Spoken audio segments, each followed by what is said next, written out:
खड़ा होना चाहिए, बैठ के भी बोल सकते हैं। अच्छा, ठीक है, ओके। हाँ, अम, मैं शुरू करूँगी। हिंदी में बोलूँ, अंग्रेज़ी में बोलूँ, या मिला के बोल लूँ? हाँ, ये मेरी मर्ज़ी है। हाँ, अच्छा। ठीक है। नहीं, मतलब ज़्यादा फ्लो कभी-कभी हिंदी में पूरी तरह से नहीं आता, but I speak in both depending upon this. शुरू मैं करूँगी क्योंकि ये सही है कि मैंने बहुत सारी फ़िल्में रिसेंटली बनाई हैं, 5 बन गई हैं मेरी। जो औरतें पॉलिटिकल प्रिजनर्स जो हैं वो जेल गई हैं, और शुरू मेरी काफ़ी पहले से हो जाती है। उसमें पर उसके अलावा थोड़ा बहुत लिखना पढ़ना मैंने किया है ऑफ द मूवमेंट बिफोर, मतलब आज़ादी से पहले। और भगत सिंह से ही अगर हम शुरू करें तो भगत सिंह की जो के साथ जो जुड़ा हुआ एक नाम है दुर्गा भाभी का, सबने देखा होगा क्यों। और एक तरह से हमारे दिमाग में वो फिक्स हो गई हैं कि वो उनकी वजह से वो हादसा कर करके निकल पाए थे, क्योंकि वो गोली चली थी लाजपत राय का की जवाब दे के रिवेंज में, के उस आउटरीच को लेकर के। अच्छा, सो उस आउटरीच की वजह से उन्होंने ये गोली चलाई थी, और उसके बाद उनको वहाँ से फरार होना था। तो फरार होने के लिए फिर ज़रूरत थी, नाकाबंदी सब जगह हो गई थी, एंड जाने को रास्ता नहीं था। इत्तेफाक से हमको, मैं जो बता रही हूँ आपको वो बता रही हूँ जो हमने इत्तेफाक से डिस्कवर किया एक तरह से, कि दुर्गा भाभी 1988 में मुझे पता लगा कि वो गाज़ियाबाद में रह रही हैं, और वो काफ़ी बुज़ुर्ग हैं, और कहीं जहाँ जाति वाती नहीं थी, बट वो मिलने के लिए राज़ी हैं। तो हम गए, मैं अपने फ्रेंड्स के साथ गई, और हमने चार टेप्स की उनका, आई mean it's quite an extraordinary archive की तरह से अगर आप सोचो कि 4 टेप्स भर करके हमने उनसे बातचीत किया, और कई तरह की बात की है, बहुत सारे मुद्दों पर बात किया। एक चीज़ को लेकर के मैं उसको यहाँ पर फ्लैग करूँगी कि वो एक तरह से वो चिढ़ भी रहती हैं कि मेरे को रिड्यूस किया गया है टू दैट वन इंसिडेंट जिसमें वो भगत सिंह फरार हुए।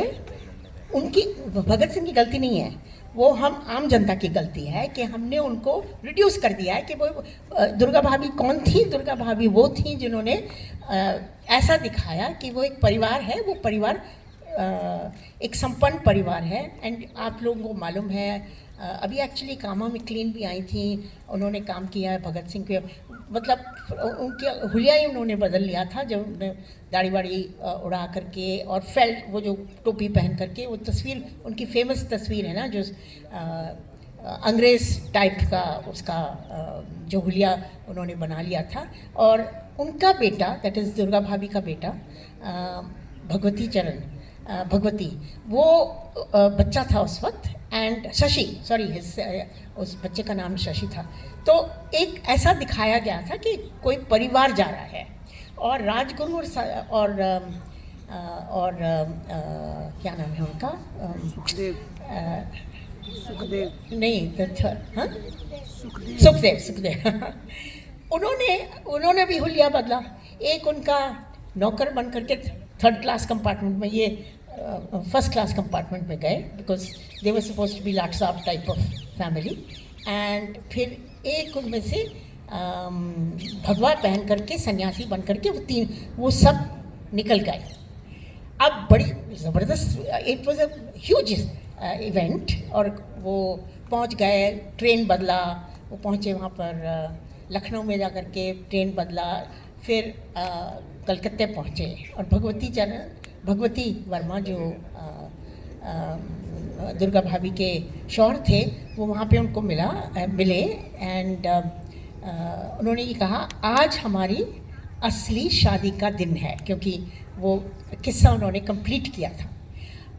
इंटरेस्टिंग बात यह है कि दुर्गा भाभी कहती हैं कि ये मेरा सबसे मुश्किल काम नहीं था, और चिड़ी भी यही कि मेरे को इतना रिड्यूस कर दिया हिस्ट्री में कि I am suppose to be the person who sat in the train with him and made it possible for him to escape. Not true, not at all, क्योंकि उन्होंने अपनी तरफ से बहुत सारा काम किया था फॉर द मूवमेंट।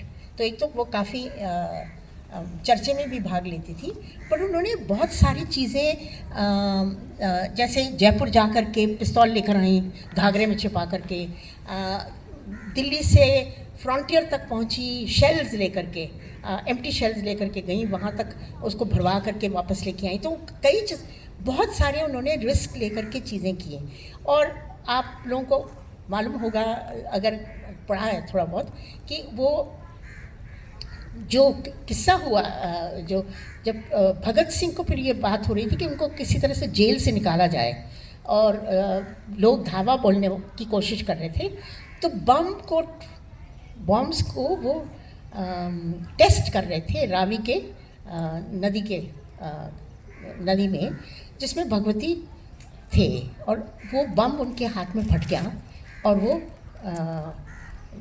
ख़त्म हो गए। एंड एक्चुअली इवन उनके जो फ्यूनरल राइट्स वगैरह भी नहीं हो पाए, क्योंकि उसी वक्त घर में जहाँ उन्होंने और बम रखे हुए थे वो भी फटने लगे and they had to escape. मतलब बड़ी मुश्किल से वो लोग वहाँ से निकल करके एस्केप करके निकले, मतलब बहुत रिस्क ले करके।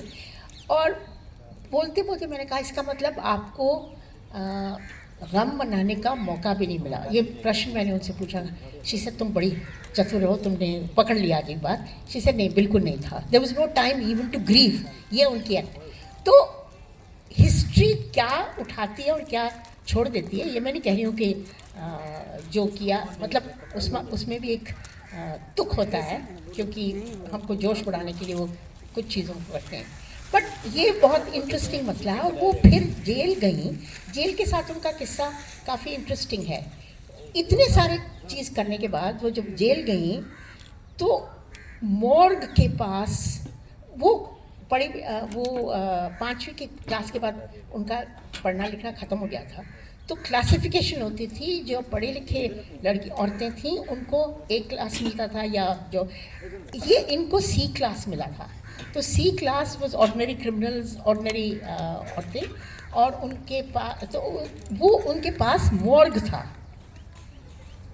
और कहती है कि रात को उनको नींद ना आए, मतलब उन्होंने इतनी सारी चीज़ें कर दी थी, इंक्लूडिंग बाद में उन्होंने धावा भी बोला था। She had actually firing incident in Bombay, but she was scared of the morgue. वो मुर्दे देख तो वो देख करके। So you know it's a very interesting. इतिहास में हम बहुत सारी चीज़ें देखते हैं जो दिखता है, और कुछ चीज़ें हमको वो चला जाता है इतिहास में, बिकॉज हम भी उसके लिए जगह नहीं रखते हैं, because we are trying to celebrate certain kinds of things. But the fact is कि जेल का एक्सपीरियंस जो है वो बहुत कॉम्प्लेक्स है, और ऐसा नहीं है कि उसको हम हीरो बन करके उसमें जाते हैं और हीरो बनकर ही निकल आते हैं, ऐसा नहीं होता है actually in reality. It's and depends. अगर आप बहुत सारे लोगों के साथ जाओ तो फिर आपका एक गुट बन जाता है, अगर आप अकेले अकेले जाओ तो फिर बुरा हाल भी हो जाता है। सो बट इसकी सेटिंग भी अगर हम देखें, ये जो सारा किस्सा 30s का हुआ, वो 1919 के बाद रॉलेट एक्ट लाने के बाद जलियांवाला बाग का कांड होता है, और उसके बाद सो यू सी की लॉ जो आती है, एक नई तरह की लॉ आती है, उसको लेकर के फिर जब रेजिस्टेंस आया, actually one could say that the Rowlatt act, UAPA is like the Rowlatt act of today, because it is वो एक ऐसा लॉ है, एक कानून है। कानून क्या कहें कि मतलब एक what will you say for a anti कानून? I mean it's like actually जब आपका ये हक सारे ले लेता है, वो सिचुएशन जो UAPA में है, स्टेट ऑफ एक्सेप्शन, हाँ state of exception, that's true, state of exception उनकी तरफ से, हाँ it's not a state of exception as far as we are concern. Anyway, तो सो एक्चुअली ये इतिहास जो है ऑफ कानून लाना to make it look like it's legal and then to actually incarcerate large numbers of people. तो fortunately उस वक्त मूवमेंट बड़े पैमाने में आया. सो नेशनल मूवमेंट के तहत फिर बहुत सारे लोग जेल में भी गए, औरतें भी गई, मर्दे भी गए.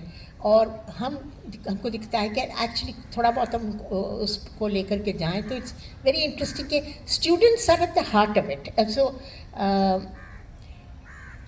भगत सिंह को जब फैसला सुनाया कि उनको that is when he was pronounced guilty, तो विमेंस ग्रुप्स जो हैं, women's students in Lahore, Manmohini Sehgal के साथ उनका एक वो स्टूडेंट थी उस वक्त, उन्होंने गेट पर तालाबंदी किया और देयर वाज अ मूवमेंट और उसको फिर उनको और सारी लड़कियों को जेल में लेकर गए थे.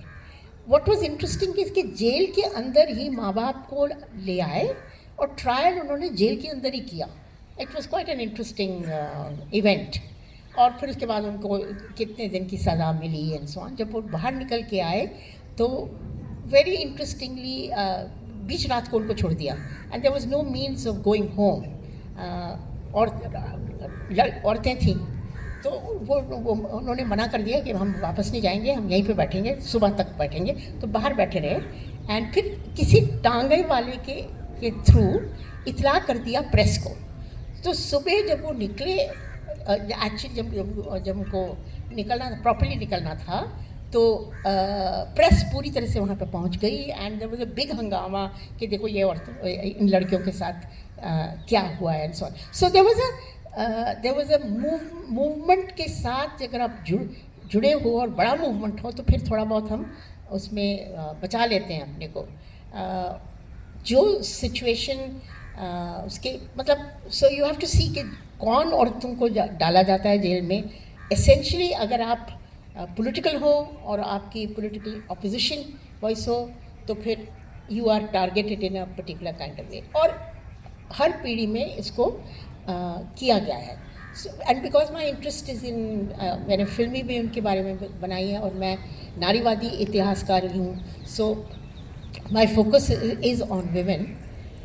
आपको हैरानी होगी कि 1949 में तेलंगाना आर्म्ड स्ट्रगल चल रहा था इन तेलंगाना. कई औरतों को उस वक्त जेल में जाना पड़ा as part of the struggle. और उन्होंने भी अपने मेमोइर्स लिखे हैं and simply because it's you know हम अगर बात करें और इट्स ऑलवेज डिप्रेसिंग. ये किस्सा मैं आपको सुनाऊंगी कि वो औरतें जेल में जाती हैं, कई सारी औरतें हैं, there is a big group of them. अगर आप बिग ग्रुप में जाओ तो आपका जेल एक्सपीरियंस बिल्कुल बदल जाता है. It is it's a space that you can create a certain kind.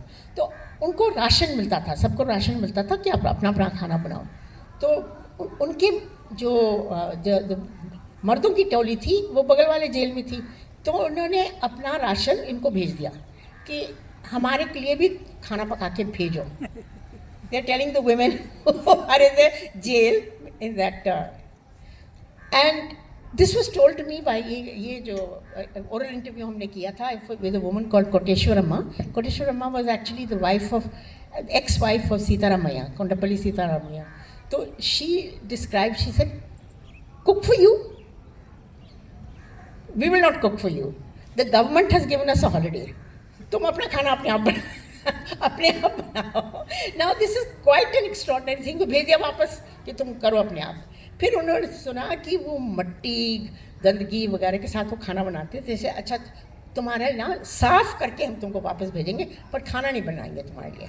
So you know even in the recounting she is also describing कि किस तरह से वो जो पेट्रियार्कल डायनामिक्स है उसको टर्न कर रहे हैं. They are turning it around and so. Anyway तो but she was also describing. And ये चीज़ मैं ख़ास इसलिए बताऊँगी. सी औरतें जब जाती हैं जेल में जाती हैं, दे हैव टू आइदर बच्चे को लेकर जाती हैं, कभी कभी उनको बच्चों को छोड़ के आ जाती हैं. तो बच्चे उनसे मिलने के लिए आते हैं and they are not allowed to see them. And ये मैं ख़ास तुमको कह रही हूँ बिकॉज एक बारी मैं जेल गई थी, तिहाड़ जेल, और वो साइट मैं कभी भूल नहीं पाई हूँ क्योंकि जाली थी और उस साइड पे क्राउड्स था, मतलब औरतें, बच्चे, लोग, परिवार के लोग आए हुए। इस साइड पर प्रिजनर्स थे। Every one wants an emotional response. I mean आप कितने भी क्रिमिनल हों, आपकी आपकी परिवार होता है और आपके इमोशंस होते हैं, but there is no way at that time कि डिग्निफाइड तो चांस ही नहीं है। तो वो साइट मैं कभी भूल नहीं पाई हूँ, बिकॉज वो बच्चे भी कोशिश कर रहे हैं अपने पिताजी का हाथ पकड़ने का थ्रू द जाली, एंड द बाप भी उनसे बात मिलने की कोशिश कर रहे हैं। It's a terrible site. तो आई वॉज रियली रिमाइंडेड कि वो कोटेश्वरा में लिखती हैं कि वो उनकी बेटी आई 3-4 साल की थी, वो बाहर रह गई थी, तो वो आई और वो रो रही है इस साइड में और उनको आने नहीं दिया जा रहा। ये रो रही हैं इस साइड में और वो आने नहीं जा रहा है। Even the jailers are crying because वो they are also mood, but उसका कोई हल नहीं है। There is no way you can solve that problem. So in a sense what does it mean for to be in jail and what does it mean in terms of family. And ये बात important है क्योंकि हम individual heroes को देख लेते हैं, वो जेल गए, उन्होंने वो किया, उनके पीछे जो लोग थे और उनके साथ क्या होती है वो हम एक्चुअली पूरी तरह से हम उसको ग्रास्प नहीं कर पाते हैं। और वो जो ट्रॉमा जो पूरा परिवार जाता है, वो खास करके जब लड़कियां जेल चली जाएं तो उसको लेकर के ट्रॉमा इज़ इवन ग्रेटर। तो इन 49 खतीजा मेरी कॉलीग रही थी, वो जेल गई for being in the SFI, for writing posters, for मतलब मान के चलो जुवेनाइल थी तो उनको जुवेनाइल सेक्शन में रखा गया था।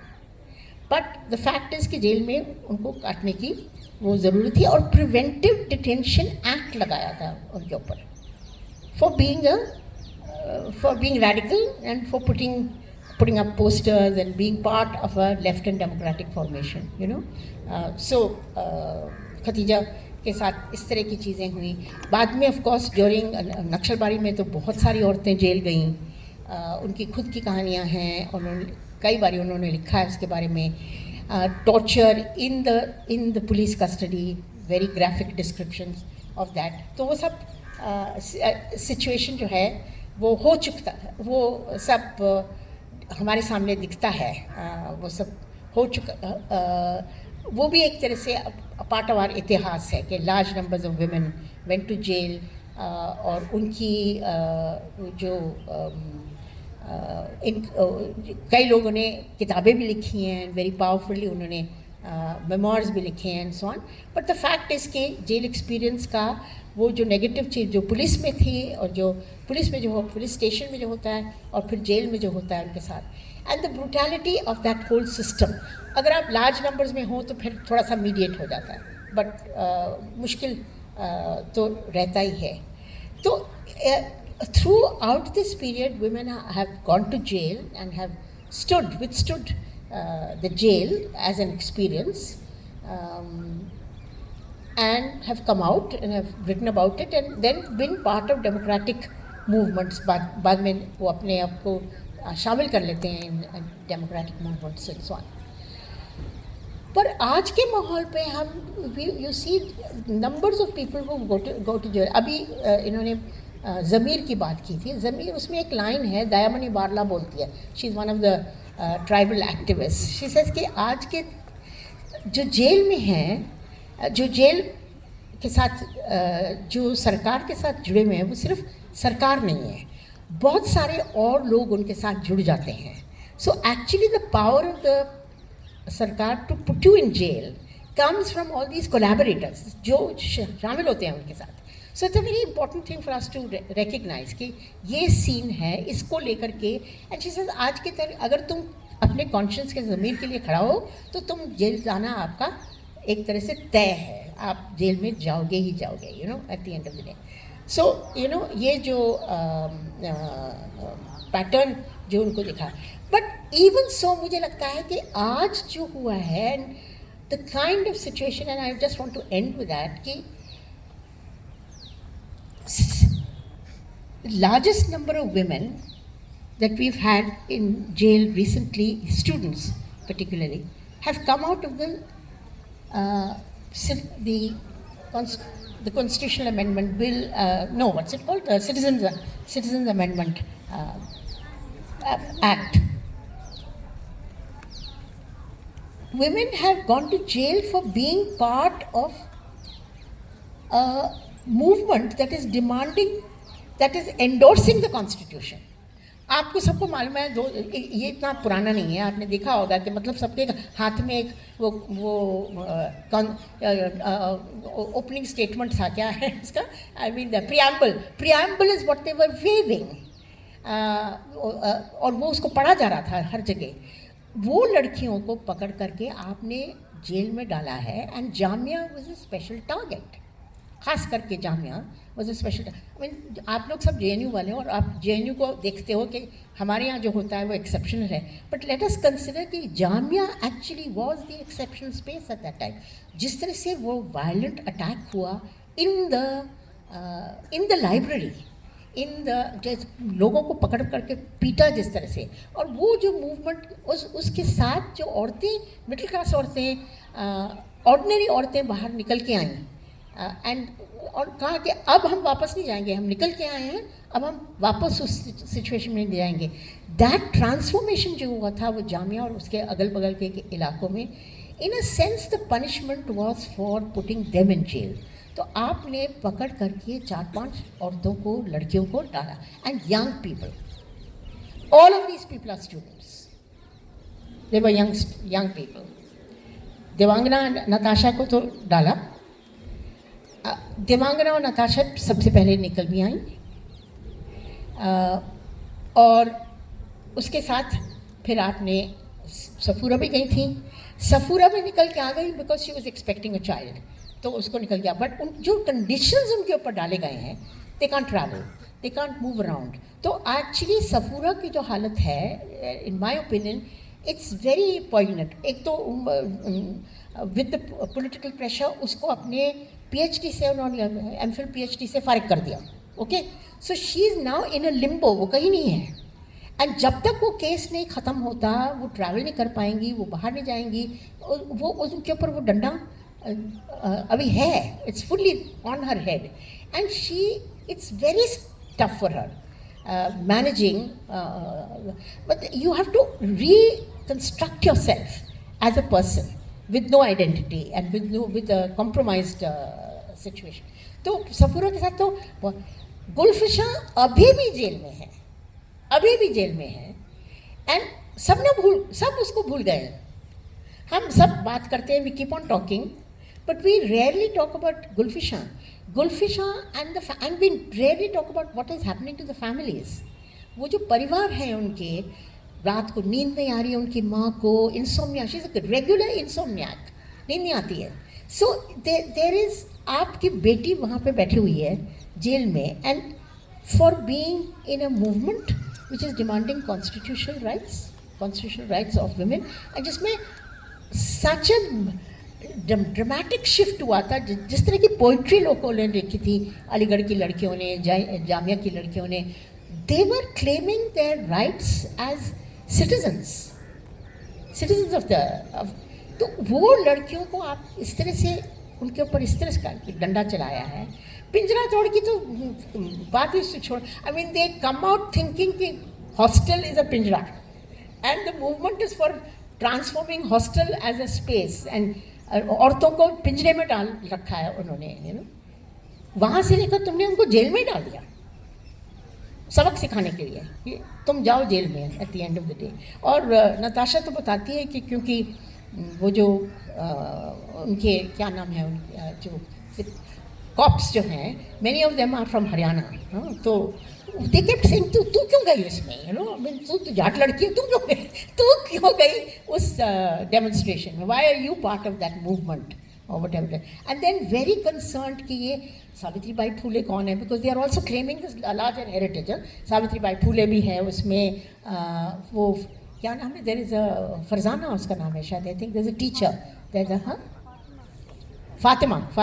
फातिमा भी है, ये लोग सब है. And he says, so this Jat is trying to evoke Jat identity in her and say, what are you doing, with this mixed up bunch of people or whatever it is. But tragedy for Natasha is उसका father dies and she can't see him before he dies, you know, at the end of the day. तो मतलब you can see what jail means for people, for families, for the individuals who are there.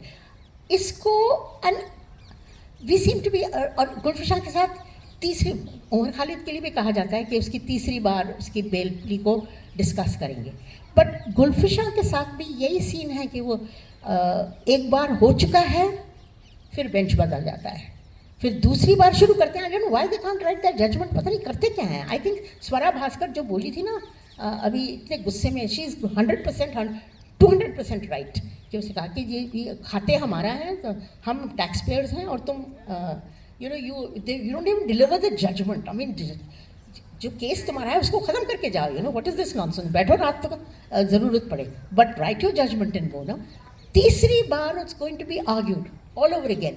4.5 साल हो गए, 4.5 साल bell के लिए. ये तुम्हारी सिचुएशन है. सो यू नो हमारे यहाँ क्या जस्टिस है at the end of the day?